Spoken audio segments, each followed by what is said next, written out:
Okay, let's get started. So we are here tonight. So I'll just do quick introductions. I'm Christy and this is Megan. We're with the Vivian Lee Foundation and we're super excited tonight to have another CF mom with us, Johnie Ferro, who is going to talk to us about just going back to school and whether it's your first time with your little one going to school with cystic fibrosis, or you have a first, second, third grader. I feel like there's lots of tips and tricks we can all learn from each other, and so we're just here to talk about all that stuff and answer questions. So Johnie is going to share some goodness with us about the 504 plans and how to prepare and all of that stuff. And then if there's any questions along the way, feel free to put them in the chat or let us know and we will address those as well. So Johnie, do you want to go ahead and get started? Yeah, absolutely. I'm going to go ahead and make sure my screen works. Can everybody see that? Yeah. Yep. Awesome. Yeah. Even after all this time with Zoom meetings and stuff, I don't always get it right. So it's back to school season, which I know for all parents is stressful. It's either actually this time of like, oh, thank goodness they're going to be out of the house, or, oh my gosh, I'm not ready for this. And so wherever you are on that spectrum, that's an okay place to be. So we're going to talk specifically tonight about Section 504 plans, individual health plans, and building relationships with the people who are caretakers for our students with cystic fibrosis. So I come at you with two different perspectives tonight. One is from my professional life and one is from my personal life. As Christy mentioned, my name is Johnie Ferro. I am currently the principal at the Willamette Career Academy, which is operated by the Willamette Education Service District. And we provide career and technical education to students across 3 different counties: Marion, Yamhill, and Polk. But before that, I was a classroom teacher. I was a high school activities director. I was the curriculum and counseling assistant principal who oversaw 504s for our high school. And I've served in countless 504 and IEP meetings as the district representative in those. So I bring to you 16 years of educational experience. I also bring my personal hat. So I'm Eric's wife. We've been married for 13 years and we have 9-year-old twins, much like Christy. We have a boy and a girl. And our son is Gage. I know they don't look like twins, but they are. They're really 3 minutes apart. And then Riley is our daughter, and she was born with cystic fibrosis.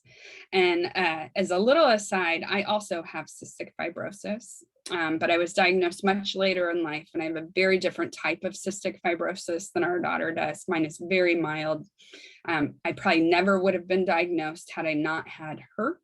That started raising some red flags into why my health was the way it is. And so I think these offer 2 very different perspectives, but also they intersect really well. So I'm happy to share my experience in both of those. If at any point someone has a question, you can participate in a couple different ways. One, you can put that in the chat.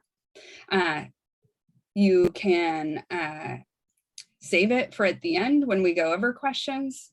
Or my real preference is, because I don't actually like to be the one talking all the time, even though I can. I'm a teacher, I can teach bell to bell, I can fill the time, but is to just simply ask. So if there's a question that comes up, don't try and write that down and save it all for the end. We can just address that as we go. And chances are, if you're thinking it, someone else is too. So, ready? Yep. All right, I want to go over what we're going to discuss in a little detail tonight. One is what is a Section 504, an individual health plan, and an individual education plan. It's important that you know what those are, what applies, and when we need one or the other. We're going to talk about where to start. And so for those of you that are just entering education, there's probably lots of anxiety. How's this all going to work? How are we going to manage our schedule? Who do I talk to? Who are my people? I know, because that's how I was. And I'm guessing that you are even more because at least I had the benefit of knowing the system, right? I know what all those acronyms stand for. I know what the law says. I know what my rights are. And so I often go into these types of scenarios thinking, how do I help this parent know all the stuff I know so they can be comfortable in this scenario? And then we're going to look at an actual plan. What does it look like? What are the things that are involved in it, and try and demystify all that, because when these plans are written, they work best when everybody knows what the playing field looks like. And then again, we'll save a little bit of time for lingering questions that maybe you didn't have a chance to answer at the end. Or during the presentation, we can answer those at the end. But again, I invite everyone to be active participants in this. I want to start with a little myth versus truth. Has anybody been to the CF parent information sessions that the foundation and the clinic host? Like the CF Ed Day? Yeah, you guys have been to those.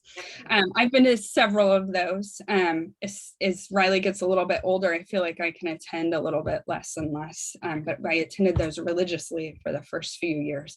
And every time I would hear parents say something like, my kid's school doesn't care, or they just care about saving money, or they just want to make their jobs easier.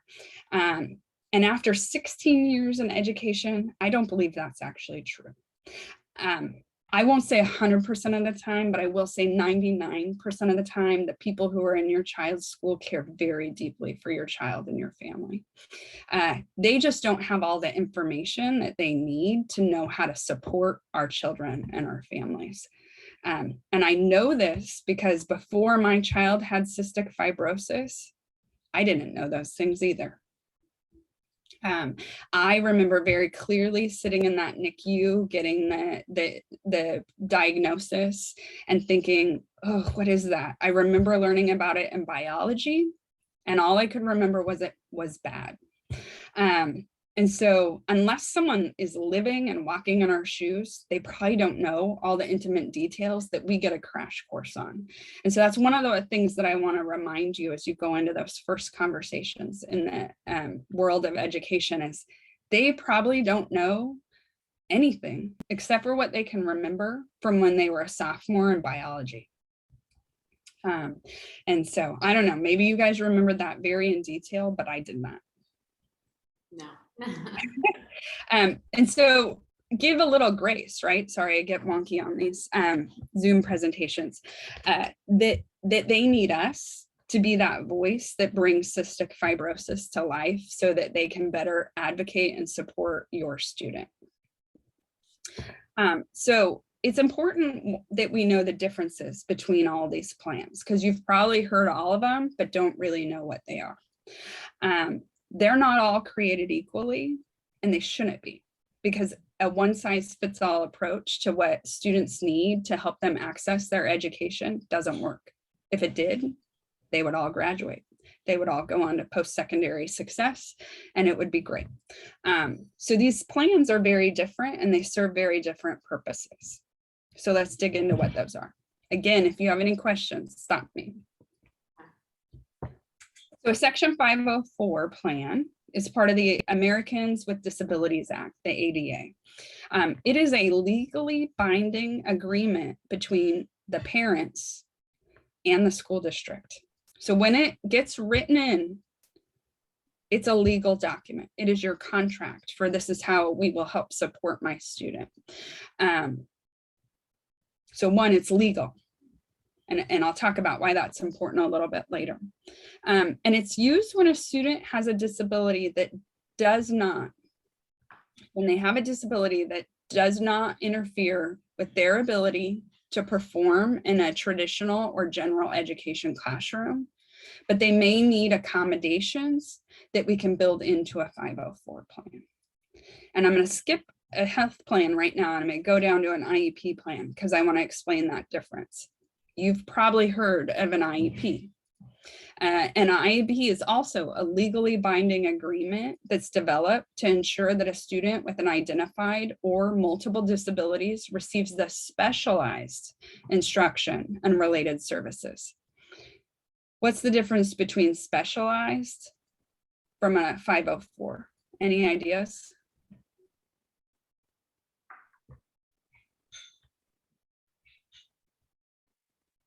Everybody? Like the only way I know really any differences in them is that Vivian, my daughter with CF, has a 504 and an IHP, and Graham, her twin brother, has an IEP for speech services because of his speech delay. So Sure. So that's awesome. There's two differences, right? Vivi needs these things to be able to access her education, and Graham needs something very different. Sometimes a student needs those healthcare accommodations and an individualized education plan, and those live within just one document. You don't have both of those. okay. So students can have a medical diagnosis where they need special accommodations for that, but they may also have a learning disability. Maybe they can't read at the level of their peers. And so that requires accommodations to the actual instruction that's happening in a classroom versus I'm going to make sure the student has access to enzymes, or if they need a to be hospitalized, that they get access to tutoring, those types of things. I wish kids with CF never had any other issues or disabilities or concerns, but sometimes they do, right? Sometimes they have a hearing condition. Unless they receive special education, they can't go through and process at the same level as their peers. Sometimes students have a math or a reading disability that prevents them from being able to continue at the same pace as students at their same age level. That's when an IEP comes into place. So if you have cystic fibrosis and a learning disability, you would need what's called an individualized education plan, or an IEP, and that's handled through the special education department in your child's school. Most of the time, our students will need a Section 504 and an individualized health plan, at least in the early years, because we don't always identify learning disabilities in the first few years of their education. Those come a little bit later. And if that's the case, then they would transition your 504 into an IEP. And then the health plan is simply a formal agreement that outlines how the school is going to deal with medical situations while they're there. So it's designed to address medical issues that do not impact their learning. Okay, so that means that every time this student goes on a field trip, someone needs to pack their enzymes, or they need to use their own supplies so that they aren't sharing them with the general classroom population. Those are the types of things that go into these two things. Or if, heaven forbid, 911 needs to be called, what's the process? You're going to start with 911. You're going to tell them this child has cystic fibrosis and they should go to Dornbecker Children's Hospital. And then you start calling the rest of the contacts. So it's a very clear, in an emergency, step 1, step 2, step 3. Any questions about those 3 plans? No, it's super helpful though. Yeah. I didn't realize all the differences, so that is very helpful. Click on the right spot again. So the process, and I'm going to spend most of our time talking about a 504 because that's at least starting school where most of our students start, is with a 504. The first thing you have to do is you have to notify the school. And the person that you notify the school to is usually a counselor. It's usually the counselor assigned to that school. I say usually because we're in this incredible time where there aren't enough employees, particularly in education, to fill all those roles. So sometimes that might be a special ed case manager who's going to do this instead of a counselor. That was Riley's experience last year, as her counselor left. They couldn't hire another counselor because there were no counselors to hire. And so it was operated by one of the special education teachers who managed that. It can start with a conversation with the principal, but it's always going to get directed to the counselor. So you can just kind of shorten that and say, can I talk to the counselor or the case manager for 504s? The next thing in that you should start thinking about is how you're going to share that information. Remember back to our myth that people say they just don't care, they don't want to help my family, or it's just about money. It's really that they don't know what cystic fibrosis is. So what do you need to share with them so they have a clear picture about how they can support you through this plan, and to go about that process? And then thinking about what are the accommodations you need. And we'll go over those when we look at a 504, at Riley's 504, and then some recommendations that the clinic also shares. And then they're going to ask you to sign a medical release. And the medical release is so that the school district can contact your care providers. So if you go to Kaiser, it's your care provider at Kaiser. If you go to Dornbecker, it's your care provider at Dornbecker, to get a medical statement. And I can show you an example of that too here in a little bit. And then just be prepared, have this open mindset that what you're going to do is that you're going to help educate them and that you're part of that team. And so knowing who the players are is also important. An administrator may or may not attend a 504 meeting. In most cases, hopefully they will, but they don't always, right? The administrator's job there is to serve as what's called a district representative. So before somebody says, oh, darn, we don't have air conditioning, let's retrofit the whole school with air conditioning so your child doesn't get extra hot in the classroom, that the district administrator can be like, whoa, whoa, whoa, whoa, whoa. One, we actually can't pay for air conditioning in the whole school. What are some other alternatives to help provide a safe learning environment for the student? Could we get a portable air conditioner? Those types of things. The case manager is the person who actually writes the document and manages the case. They're in charge of making sure that the things that are written in that document are maintained or addresses them when they're not. They also become your point of contact. So you don't have to contact 7 different teachers or staff members. You just go to your case manager and they'll share that information out. I encourage you to use the case manager for that. It makes it easier for you, but it also helps support the staff members in the school. And then the teacher, ideally, sorry, when I click on it, it switches.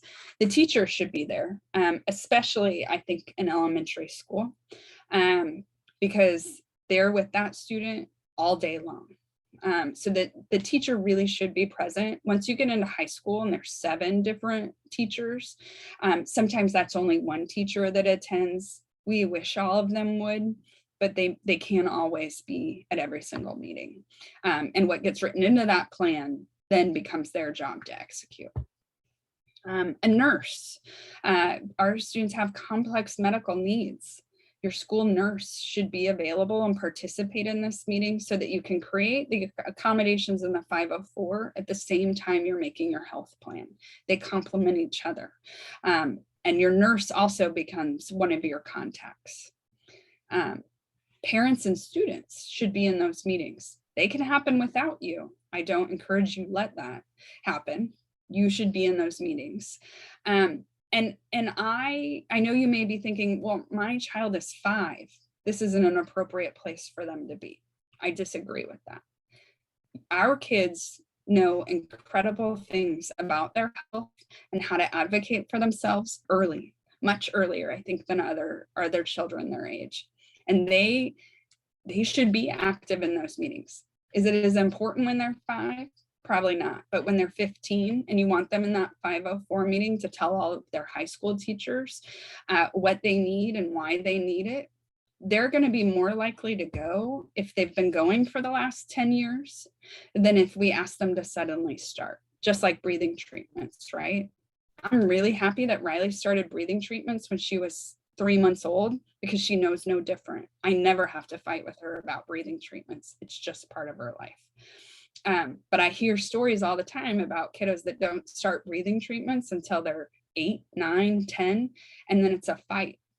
I didn't get diagnosed till I was 32. Let me tell you how compliant I am with my breathing treatments. So I think it's important for kids to have an active role in that. Their voice matters. In fact, I think it's the most important voice in the room. Sometimes it's going to be an occupational therapist or a physical therapist, speech language pathologist. If your student needs those services, hearing in some cases, then that person would also attend the meeting.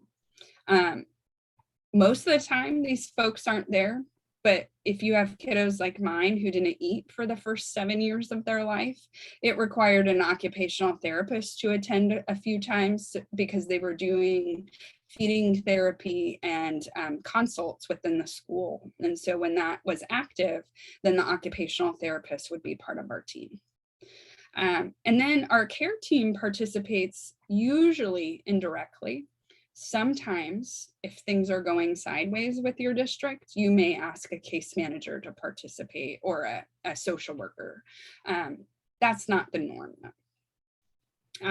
Once all kind of these things go on and you create the plan, it's going to get signed. And by signing it, it's now legal. It's your contract between the district and your family. And then advocate when you need, communicate clearly, and adjust as needed. It is legally required that you meet once a year to review the 504 plan and make sure everything's how it should be, but it's not a once a year and it's done thing. If something changes and you need to meet again, they have to pull that meeting together, okay? But legally, it has to occur at least annually. Any questions about how to start the process?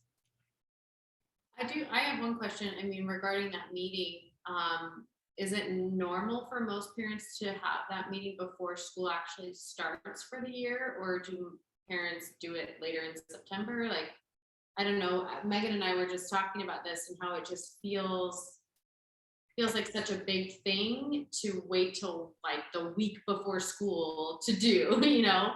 Yeah. At least the moms, it does.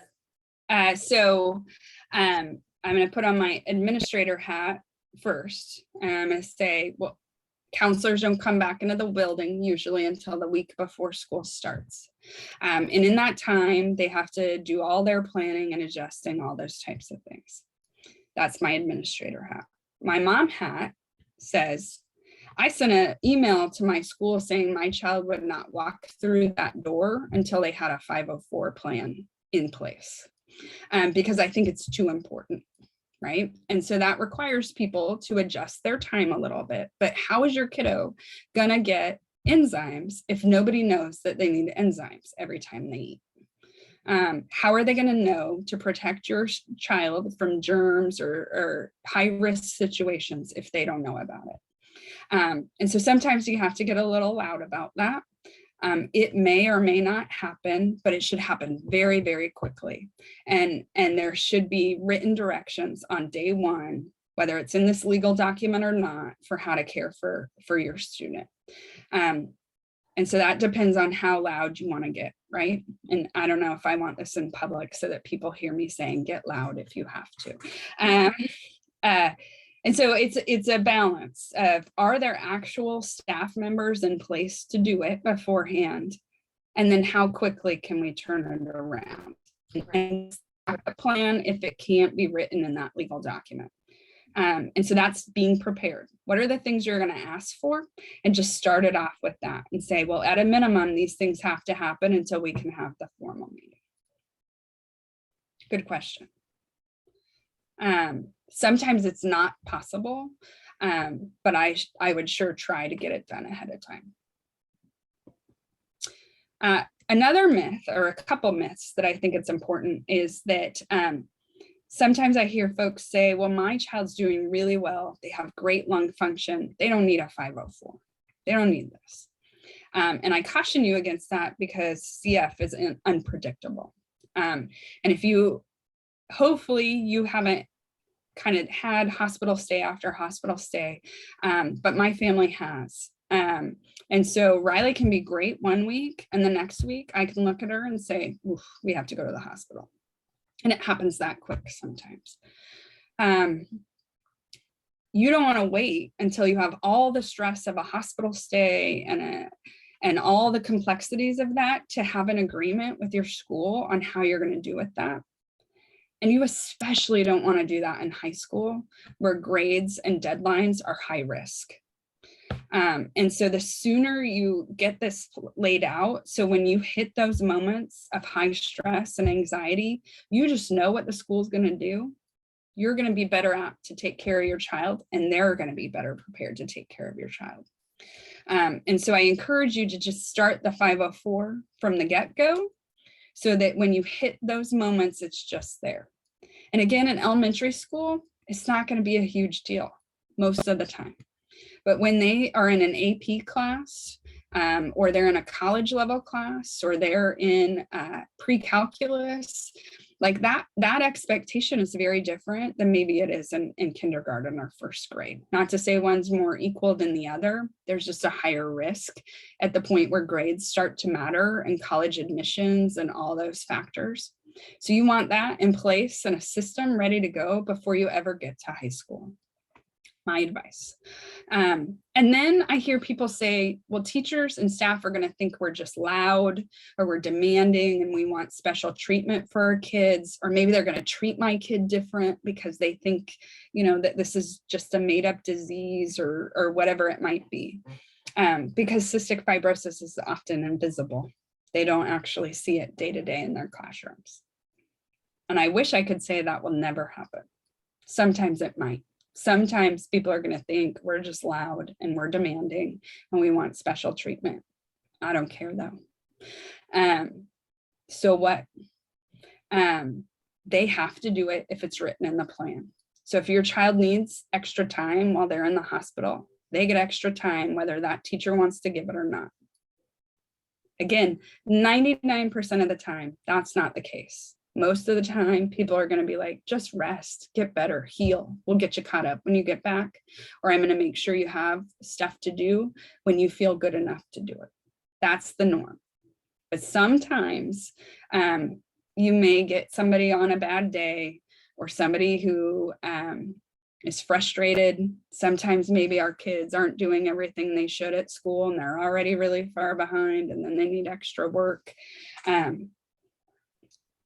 Just have it in writing so that you guys don't have to talk through those. Okay.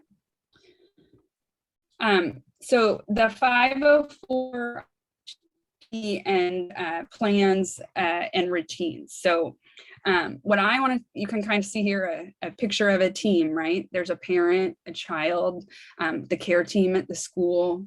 It's a team process. Don't think you have to be the one who does it all, and don't expect the school to do it all. It's a compromise and a team effort. And so what I want to do is I'm going to stop sharing for a minute, and I'm going to show you a 504 plan and what goes into that and what to expect in those meetings. So let me transition over.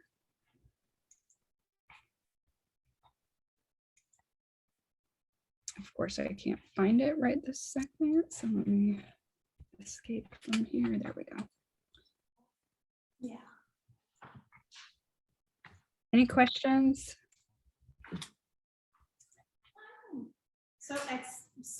You're being so thorough. It's wonderful.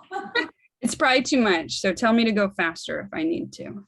Well, your last piece on the on your second myth about teachers are going to think we're loud. I actually just said to Christy before we started, how assertive, of course, on a kindergarten level, it's sure mostly that she's being administered, the enzymes are being administered, and bathroom breaks are being given to accommodate her needs. How assertive is too assertive to check in and make sure that these things are being followed before I'm, deemed the monster mom? Yeah. I think part of it is trust, right? If we empower them with the information, here's the thing about kindergarten teachers, they're actual magic. Like, they're amazing people. I don't know how they do it. I'm a high school teacher. I live in high school. Like, I want the eye rolls and all the snarkiness. Like, they just want kids to love school and teach them how to read and become like decent human beings. They're awesome. I don't know this, but I know any teacher my daughter's ever had who forgets to give enzymes one day, self-reports it. It says, oh my gosh, I forgot to give enzymes. I feel horrible. What's going to happen? What do I need to do? How do I figure that out? And then it generally never happens again. And I can say, you know what, it's okay. She's going to be okay. She might get a tummy ache, but she's going to be okay. Give yourself a break. It's really hard. My daughter's kindergarten class, or my children's, they go to this little itty bitty K-8, like the average class size is 12. I was like, this is amazing. This is going to be perfect. They're going to be able to take care of Riley so well. In that one year, there were 32 kindergartners, like the biggest class the school has ever seen. They ended up having to split it. Like, I can imagine having 32 5-year-olds is a lot. I think having 2 5-year-olds is a lot. Yeah. And so I just gave grace in those moments and said, it's okay. What do we do to make sure that doesn't happen again? But I've never had them not self-report. Christy, what's been your experience? Yeah, honestly, I feel like, because our first year in person at Oh, school, with COVID. the 504 really mattered because kindergarten was virtual. So I mean, we didn't even make one really because we were home. And so the first year back was masks and, in the middle of COVID. And so I definitely had to get Mama Bear a little bit on on protocols and things that, the school was doing, that I said, but wait a minute, that doesn't make sense. And wait a minute, that's not a very safe thing. And for my daughter, you need to do this. And I actually had one of her teachers message me privately and say, like, no, you're doing a great job advocating. Like, you need to don't take no, essentially, like, keep pushing. Yeah. And it was, my first time having to do that. And so I didn't know what the boundaries were. Like, I didn't know how far I could push or what I could even ask for, because nobody told me until I just was like, okay, whatever, like, this is what we need. Point blank. And they, then I was like, oh, you can ask for those things? I had no idea. So, yeah. And that's where all of our teachers have been great and very supportive, even more so, I think, than some of the administration that I've worked with. So. I would say I am probably very aggressive because I know it, right? I know what to say. I know how to ask for it. People either love it or they don't, but I don't actually care. Yeah. Like, what I care about is that my child is safe and is receiving the education that they deserve. As an administrator, I also care about that for other people's kids too. Sometimes I can't do everything a parent asks for, and I have to find that compromise. But what the best way to avoid that is you have a team, right? If it's just you and the counselor, just you and the administrator, that's not a true 504 team. The people who are in the classroom with your kiddo need to be involved in that. You need to be involved in it. Whoever else needs to be involved in it needs to be there. And so it's not just one person's decision, it becomes a team decision. And asking someone to get accommodations in their room is not an out of the world concept. Districts don't like to do it. It's a liability, but they can. Right? That's not going to cost millions of dollars. It may cost a lockbox to keep enzymes in so that they're safe. Those are what are called reasonable accommodations, saying that anyone who comes into the classroom who has a runny nose cannot come to school. That's not a reasonable accommodation.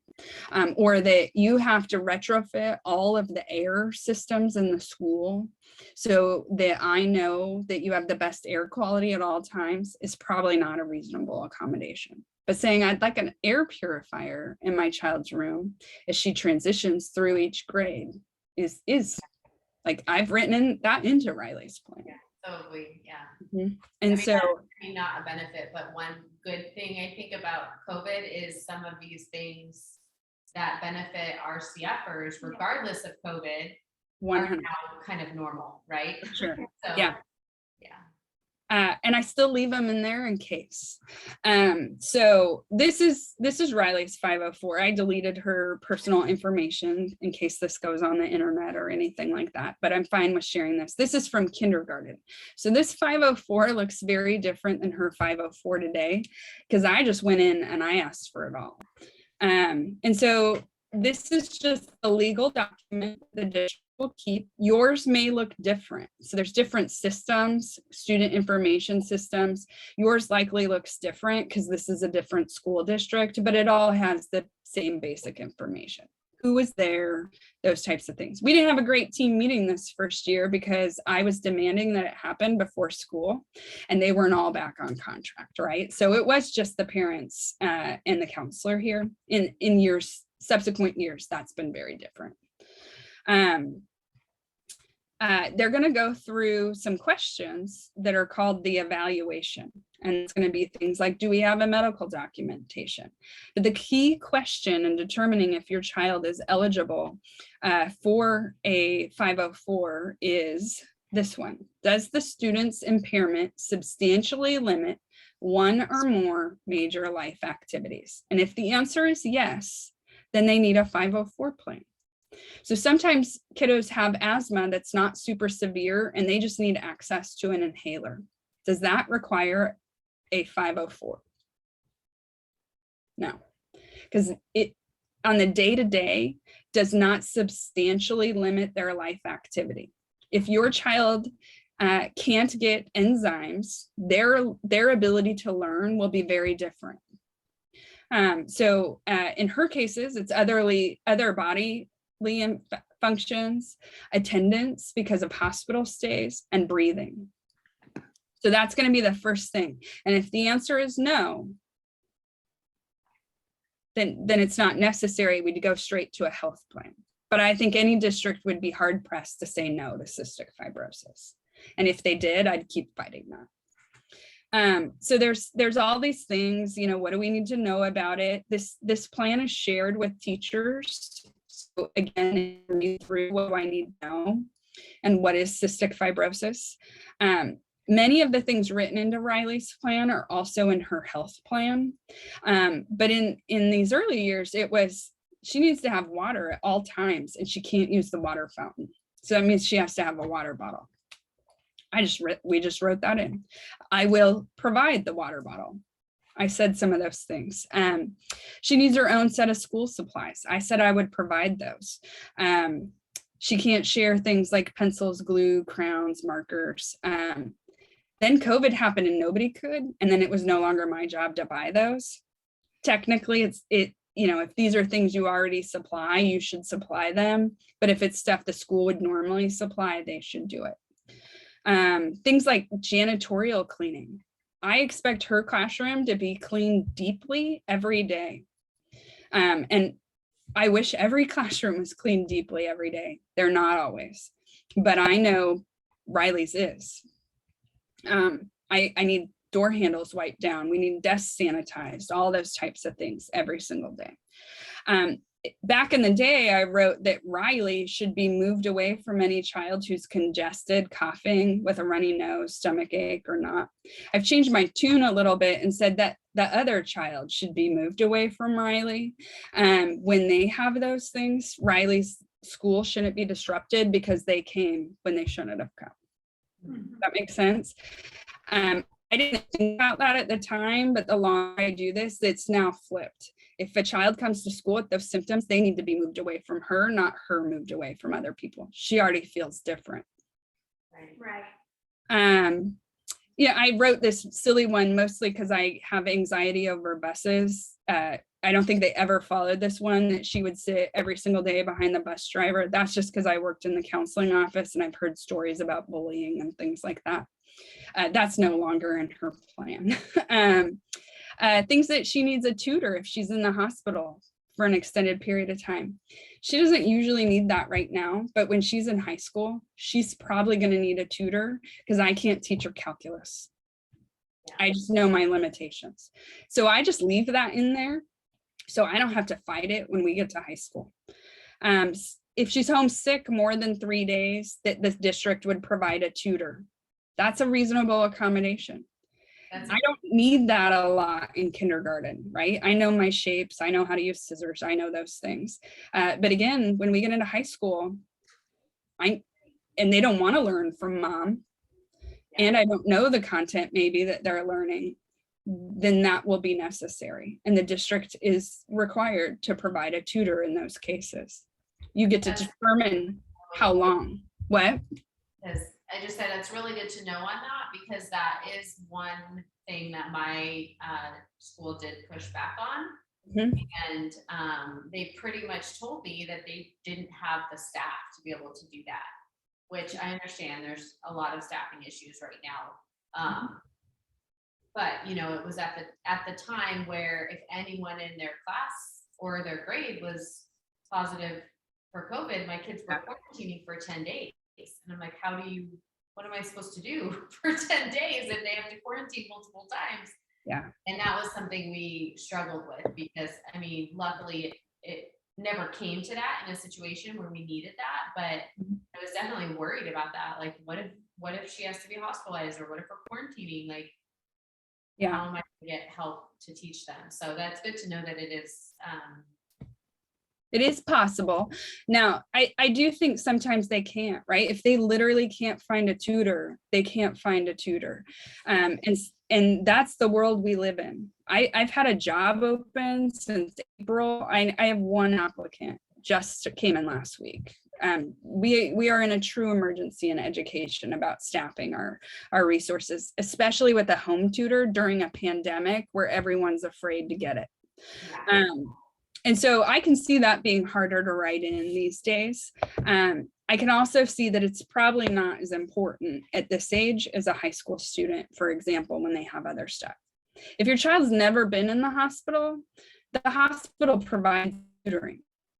And so you get a tutor at the hospital who works for the Multnomah Education Service District. So like I work for the Willamette Education Service District. There's also one whose job is to run schools and hospitals. And so what happens is your child's teacher will send all the things that they expect your student to accomplish in the hospital, and you may or may not get those done in the hospital.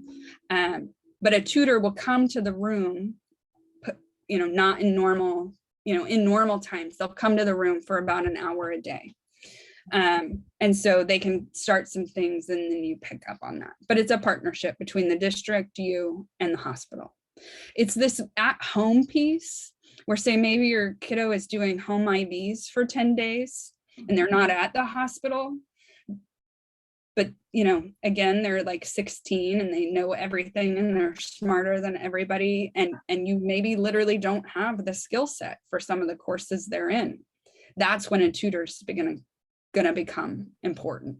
And that tutoring can happen virtually or in person.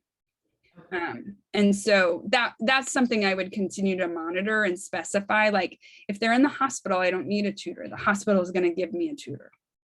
If they're at home for an extended period of time, I don't even know that, truth be told, these days I'd ask for 3 days. I'd probably ask for longer, a week maybe. If, we can manage a week in most cases, but after that, we might need a tutor. And then just the health protocol. So it's going to go through and you're going to write all those things. What are all the accommodations? And the clinic gives us a really comprehensive set of accommodations. And I also have those, if you don't already have those from the clinic, that Christy can share with everyone. I use those. Yeah.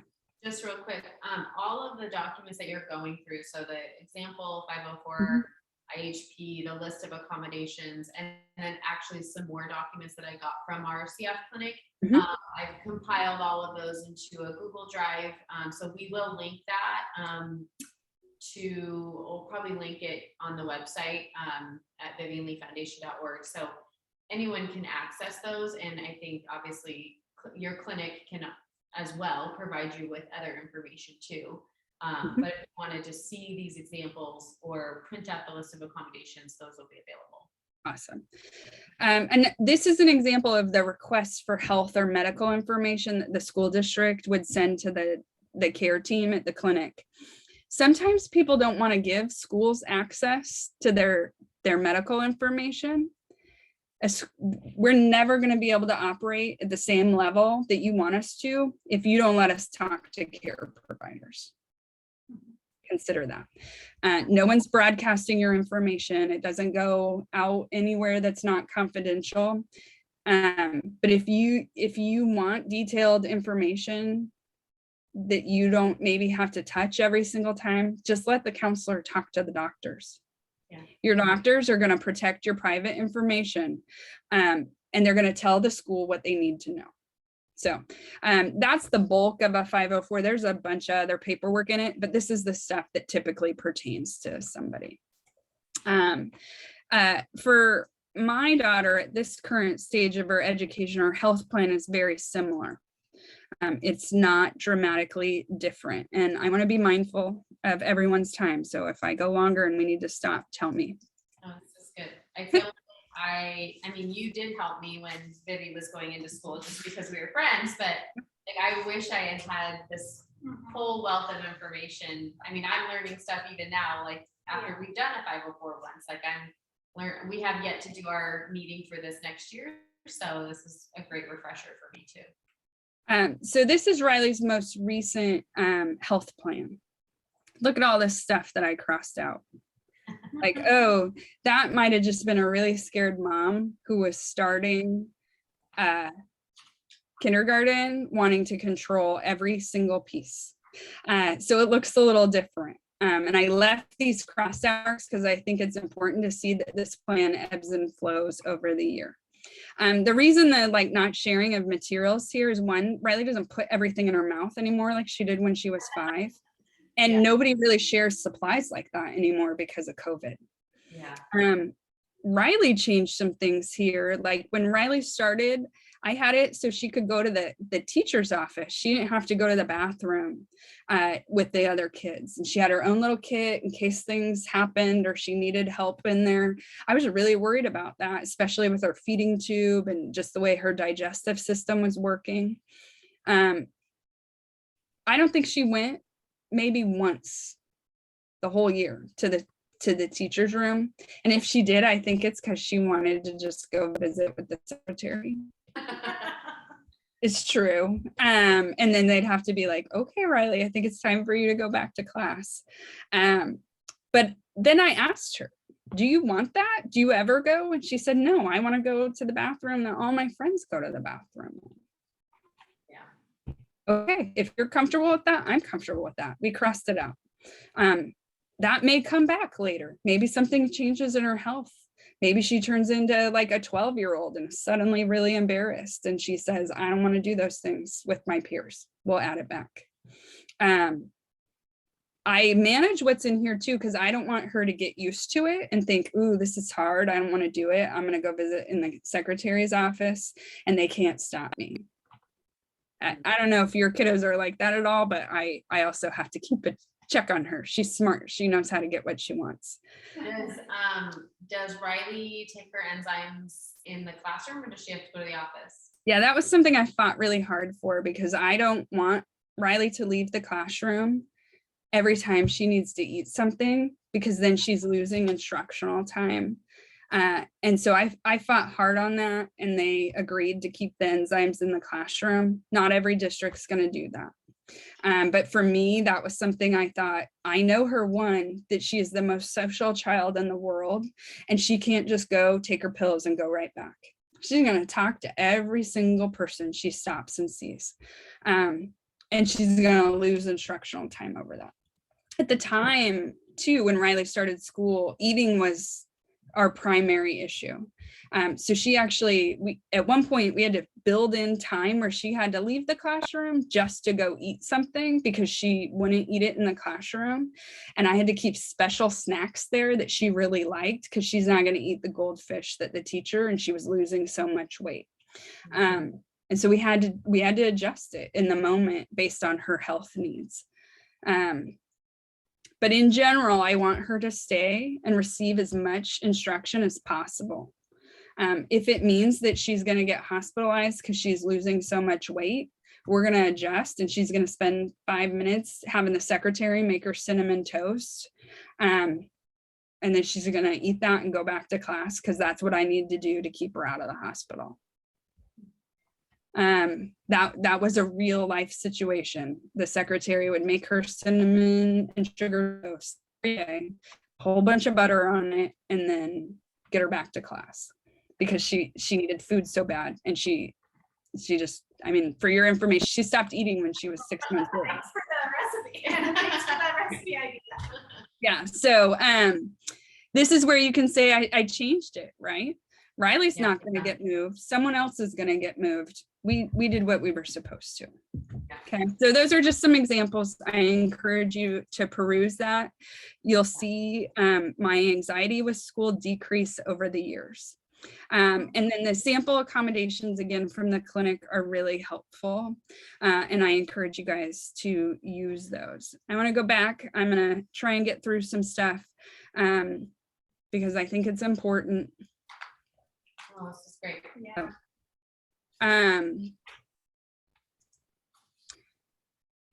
If you are familiar with Brené Brown, can you guys see this? No, you can't. Are any of you familiar with Brené Brown? Yeah. Okay. I love Brené Brown, right? And I say this all the time. And I think it's one of the most important things we can do for people is that we be really clear. That's what kind is. So this is how you're going to be able to support my child. And this is how I can support you as a parent of a medically fragile child. And let's just lay out that so that we both always know what the expectation is. So I encourage you to be clear. And then to remember that they're people and they're doing the best they can. It's never because they don't like your kiddo. It's never because they don't like you. It's because they forgot or they messed up or they had a really hard night. And to give grace, if it happens every week, then we're going to get cranky. But if they forget enzymes one time, let's just say, thanks for letting me know. How can I support you, and move on. Okay. And so really think of your child's teacher and their case manager as part of your care team, because they are. And then start your year right. And I appreciate that Christy was like, make sure this stuff's in there, because it's so stinking important. Mornings are hard. Yeah. Because you got to get a 5-year-old who's not like, yes, I can't, I'm 5. Let's do all these things at 6 in the morning, up in the morning to do that. You got to plan out those mornings. And I'm not going to pretend like I get mornings right every time. We have In tried fact, different, a lot of the time I don't. The things that make our mornings best are when I prepare. So that means that I've actually cleaned nebulizers and sterilized them before we get up in the morning, so that I can just grab that, because if I have to wait for that to get sterilized, I'm now 15, 20 minutes behind. I will have already packed lunches. Have those things in the fridge. Make sure that those lunches are what your child needs to be able to grow. Communicate to them. I'm going to send my kiddo with salt and a bunch of potato chips or whatever it might be. And don't judge me for it. Because right now, the only thing my kid will eat is barbecue chips. And I need her to eat that because it's got fat, calories, and salt. That was Riley's life for a long time too. Have things like clothes laid out. These are all the things that will make your mornings better. I argue for any parent, not just those of us with children. But it doesn't happen every day. Give yourself grace and try and do better the next time. But having a morning routine that doesn't result in you yelling and doing that. And for me, that's really hard because I work in a school, so I've got to be there just as early. In fact, earlier, because high schools start earlier. And so, and then also ask your partners to help. You're not the only ones in this. Dads can make lunches. Dads can do these things. They can wash nebs. Don't try and be superwoman. Enlist your partner in these processes as well. Backpacks ready, all those kind of things. Can I give a tip, Johnny? Mhm.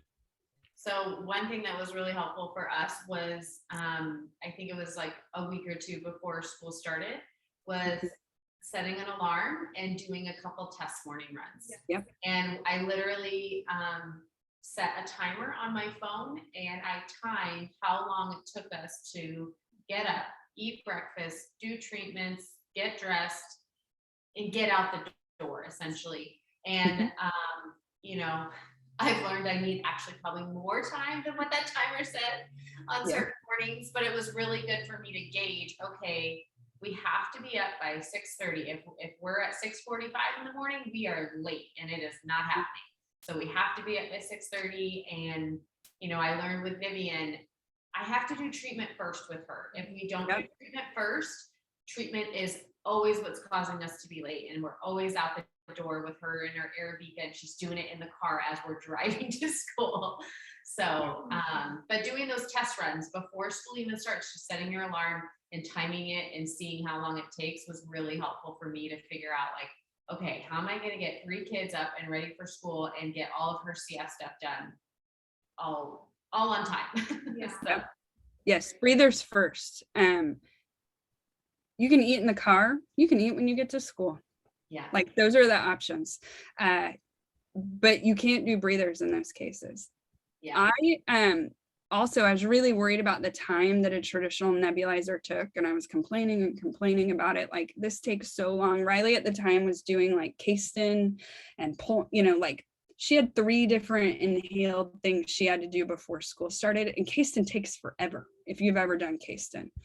And so it was I can't remember which doctor it was, McDonald. And he's like, well, have you tried this? And it was the E-Rapid. Yes. And he's like, well, we don't share the E-Rapid because most insurances don't pay for it. And I'm like, what? It gets it done how fast? I will sell my right kidney for that. Oh yeah, you need that. Now it is expensive. Our insurance paid for it for years and then all of a sudden stopped. And that's a choice you either can make or you can't, right? You may not be able to afford It's that. worth trying, right? But by gosh, try. Is that a compressor system or? It's just like a little portable nebulizer, and it does it in like 3 or 4 minutes. Oh my God. It's so fast. I know. It's but life-changing. actually is the one who told me about the Arabica. I didn't even know what an Arabica was. I was like, you can do treatment how fast? Yes. I have only traveled with a vest once in our entire life. Yeah. And it was during the forest fires. And I was like, well, I'm not letting this burn up. The rest of the time we take an Arabica when we travel. Riley does not pack a vest around. And then we do it once a day so she doesn't forget. And I think it cleans her lungs differently. So she gets vest and an Arabica once a day. And that was a life changer. That's been my thought process leading up to this conversation with the care team as well, because right now with pre-K, pre-K is only twice per week. So on those school days, we do Arabica treatment in the morning because it's faster. So transitioning from just 2 days to 5 days of a morning routine, as a mom and as her caregiver, I don't feel good about making Arabica a 5-day-a-week treatment. I feel like the best is always in the evening, but I don't feel so good about making Arabica the primary source of treatment 5 days a week, 50% of the time. Megan, I would encourage you to ask for the data on that, because in other countries that are higher performing in lung function, they don't use the vest at all. Yeah. And so that was a key thing for me. And I think the vest works. It does a job. It works really well. But does she need it for that week we go to Disneyland? Right. Yeah. We don't take it on vacation either. Right.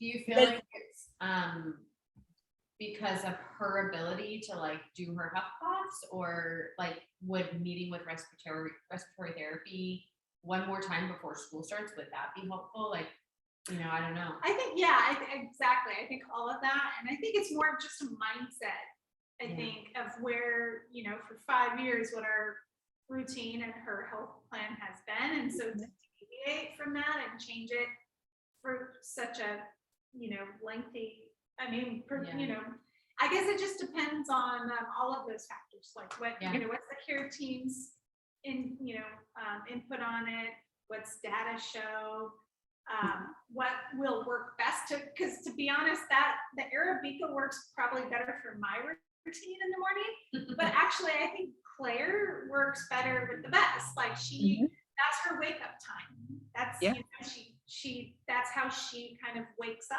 is by sitting for treatment, and then you know and then she transitions right over to her seat to eat breakfast, and she doesn't know any different. And so it selfishly just be benefiting me more because of the time. I'll get to sleep in a little bit longer too, like, you know, so it's just, it's a tough one. And I think just over time, it'll change. And I feel like Vivi, I probably felt more like that at the beginning of last year. Now I feel like Vivi's gotten really good at her Arabica, really good at her huffs. Like I can physically hear her moving the mucus so much better. And so I actually think she prefers the Arabica because she says her lungs feel better. So I do think it's like, it'll change over time. And like, you know, it's just like when they were smaller and we did PEP and we tried vet, you know, so different seasons of life, different methods of treatment. So I think the same too with the Arabica, because she complains doing the Arabica. And I think it's because she feels it. She feels the struggle more than she feels it the best. I think what I've always heard clinics say is that whatever you do is right, as long as you're doing something, right? It's like that conversation of breast milk versus formula, right? All that matters is your baby is fed, right? Your baby, your child needs airway clearance every single day, multiple times a day. And some days it's going to be like, I know Riley likes Best more because Riley watches TV. She does. Right. I like it more because I'm not pounding on her chest. Like, I don't know if you guys lived through that, but we had to do the thumper, right? And your arm hurts and you're tired and they're fighting you. Like, so when we got Best, I was like,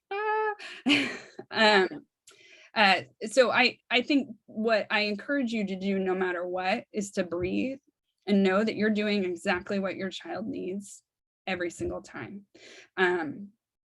That's my best advice to you, is just to trust yourself. And I say this a lot because it really is my mantra, is that when Riley was first diagnosed, they said what feels overwhelming will be routine tomorrow.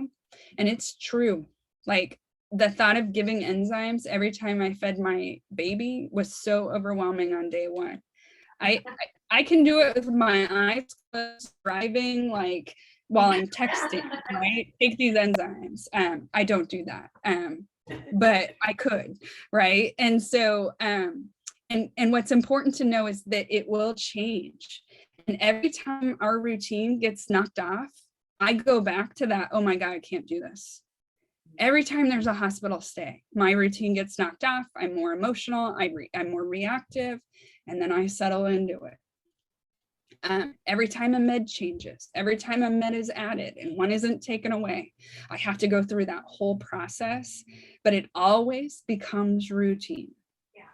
And so give yourself grace in this. Some days it's okay to show up late to school, but get a routine so you don't keep doing that, because that will impact. There's also a consequence. So as much as possible, get to school every day. Because there's important stuff happening there. And it just gets worse the higher up they go. So find those routines. It's okay when the routine doesn't work, but adjust till it does work. So I just want to end with this, like, you're their parent, you're their advocate. Speak for them, fight for them, advocate for them. And then one day they can do those things for themselves. And as they get older, we're going to relinquish that responsibility more and more and more. Because when they go to college, if we don't, or they go on to job or outside of here, They will fail if we don't set them up for that progression. That starts in kindergarten. And just build it and build it and build it until you can start stepping back and your child starts making more of those decisions. So I can speak from my parent perspective with a 5, through a 4th grade, right? That range. But I can speak from the 504s that I've sat in high school, when a kid feels empowered to advocate for themselves, to speak up for themselves, to really identify what it is they need, versus one that doesn't show up to the meeting and lets mom do it. And then they never ever use that accommodation because mom came up with something they never would have used. And so, be the person that empowers your child to be a successful teenager, young adult. They're going to be safer and healthier and more independent if we do that. So any questions? That was amazing. Yeah. Like, so good. So really great. I mean, yes, so thorough, so much. Your perspective is really invaluable, like being in the mom position of a CFer, but having the administrative knowledge is just so valuable. Well, thank you. It's my pleasure. I also want to remind people you don't have to do this alone, right? If you need to talk through what's going to happen in that 504 meeting, call me, email me, talk to Christy, right? Other people that have done it. We don't have to operate in this silo all the time. When things don't go the way you want and you want to process that, call, email, like we can talk through that. Just assume best intentions, and that just trust that they do care about your kiddo. They do. They don't want to be the one that makes your kiddo sick. They don't want to be the one that impacts their life or long-term health. They want to love them and teach them how to read and write and be a nice person and all those things in between. So we just need to help them have the tools to be able to do that. And then just work it, right? If it doesn't work, let's readjust. Yeah. Sometimes those things have to change, or we write things that we don't really understand. And then remember too, because this is the thing I hear from parents. I get parents all the time, like, I need you to, as the teacher, to send me a note every single time my kiddo doesn't turn in an assignment. And that's when I pop in as the district representative and say, no, this teacher sees 200 kids a day. They cannot send you a note every time your 17-year-old doesn't turn in their assignment. Like, you also have to take a role in this process. Right. I was going to say, one of the most, I think, valuable pieces of advice I was given by Claire's first daycare provider was that really in most scenarios, whether it was a daycare environment or preschool or school environment, it's really, the outcome is really how much you're involved. Yep. You know, what you have to take ownership of your role as the parent and work with the providers or the teachers or the administration. Like everything you've said, it's a team, it's being a team. And so if you're an advocate and if you're taking ownership of your child's education and care, then it'll be successful. Mm-hmm. Yeah, I think that's wonderful advice. And then just be okay when the things do mess up sometimes. They will. You're not going to be perfect. You're not going to get to school every day on time. Sometimes you're going to need help or you're going to be really cranky. The same things are going to happen for them. And if we just say, like, most of the time it's happening, awesome. And when I say, like, I said I'll freak out no matter what, but my husband's really good at being that voice and calming me down. Yeah. And you should, right? Sometimes, like, if I find out they've missed enzymes for 2 weeks, oh, they're going to hear it, right? But if it's one time, then we're going to move on. Like, if it's happening every day, then we have to adjust the plan because you're not being successful and it's impacting my child. And that's get there. I too, I think it's okay. Most of the time, my daughter's teachers have shared their direct contact information with me. I'm not bugging them a lot. It's them saying, how many enzymes do I give the first couple weeks of school? What do I do in this situation? And then I try and be mindful, like don't abuse that. Don't message them at 9 o'clock at night. I hate it when people do that to me. They probably don't like it either. Use with that contact, right? Use that carefully. And just know the further they progress in the system, you will have less and less access.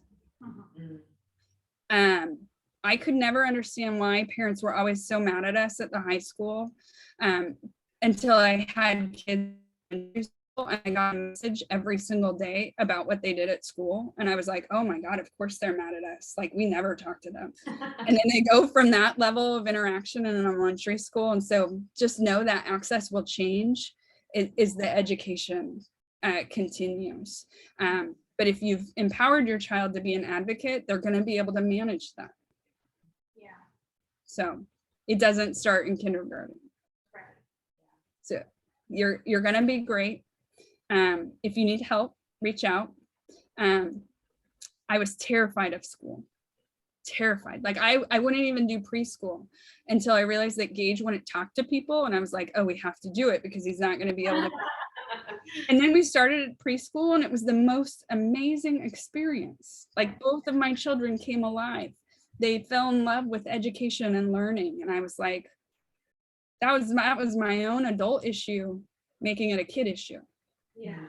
Yeah. Well, as a single parent, yeah, we would be walking into a learning environment probably for the first time. I would have never put Claire in daycare or preschool, but my husband is the like voice of reason and pushes me to realize like she's gonna be fine and she's healthy right now, and if she gets sick, we'll deal with it, and it's gonna be okay, but she's got to live life and she's got to learn and she's got to grow. And they are going to get sick, right? They like, are. I think oh my gosh. worrying about them ever getting sick is a waste of energy because they will get sick. Oh. It's just Right. Thank you for that reminder. I want to share with you. When Riley and Gage started preschool, I thought I am going to tell everyone under the sun that Riley has cystic fibrosis. They're going to know what it is and they're going to feel guilty if they send their kid to school. Right. That was my mindset. Even though I've worked in a school and I know that's not how it works. And so I realized like, yeah, all these people listen to my story, but they all have their own story too. And so do the parents in your kids' school, even more so than a preschool where parents can afford to pay for their kids to access it. And so I had to get right with this message. And I saw this really evident as we went through COVID and I heard all the people yell and scream that the school shouldn't make their kids wear face masks. And if I didn't like it, then I should just pull my kid out of school. And I had to be like, don't take that personal. But what I've realized is that some parents have no choice, right? If they don't go to work, their child doesn't eat that day. And so I can't expect every person to make decisions that they can't actually make in their own child's best interest for mine. And so what I stopped doing was sending the letter myself, like, here, you have to do all these things to protect my kid. And instead I worked with our principal to write something a little bit different. And I don't know if it works. At least I know I put it out there and I take away some of that, that shaming for other people. And we just talk about health in general. Right. So this is an example of a letter that's gone out in the past. And so we just say, hey, there's been a lot of health stuff in our community. All of us need to be careful. School is important for all of our kids. We also have a kid in our school who has cystic fibrosis, and this is what cystic fibrosis means. It's not dangerous to your child. It is a genetic illness. This is what it is, but it's really important for us to minimize the risk of catching infections for this kiddo. I never say who it is. I don't need to do all that. I don't need to say, don't ever send your kid to school sick. They're going to make a decision based on what they can do. And I have to let that go. They made the decision that day for what's best for their child. And I just got to say, I got to tell myself they acted in the best intention and the best interest that they could. So even if it's not true, I tell myself they would have got fired if they didn't go to work today, or something would have happened. And I have to give grace. And then we just give some recommendations on, like, don't come to school if you have the flu. Don't come if you have a cold. We don't have COVID information in here yet, but we'll add that this year. And then I just say, they're going to do with it what they can. Would you be open to sharing that letter? Yeah, I'll share that right now. Yeah. And so, yeah, I used to think I'm going to give this big PowerPoint presentation. Every mom's going to feel so like protective of my kid that they're not going to ever do this. That's not how it works. No. And I think even during the pandemic, I realized that that's different. Like, what do you mean my kid doesn't come to school so your kid doesn't have to wear a mask? Like, that's literally the reason of the American Disabilities Act. But that's what people had, and they weren't going to shift just because I told them my story. Right. So that's how we've chosen to do that. Whether it works or not, I don't know. Do I think anybody in our little itty bitty school doesn't know who the kid with cystic fibrosis is? Absolutely not. They all know. But they won't all know when they get to high school. Right. Yeah. So anyways, it's 8:21. I'm sorry, I've gone so long. Anyways, if I can be of any help, let me know. I wish all of you an amazing educational journey. That's what it should be. Your kids should love learning and interacting with their peers, and they should be safe doing that. So thank you so much, Johnie. This is amazing. So great. Yes. Have a great night. All right. You You too. Bye.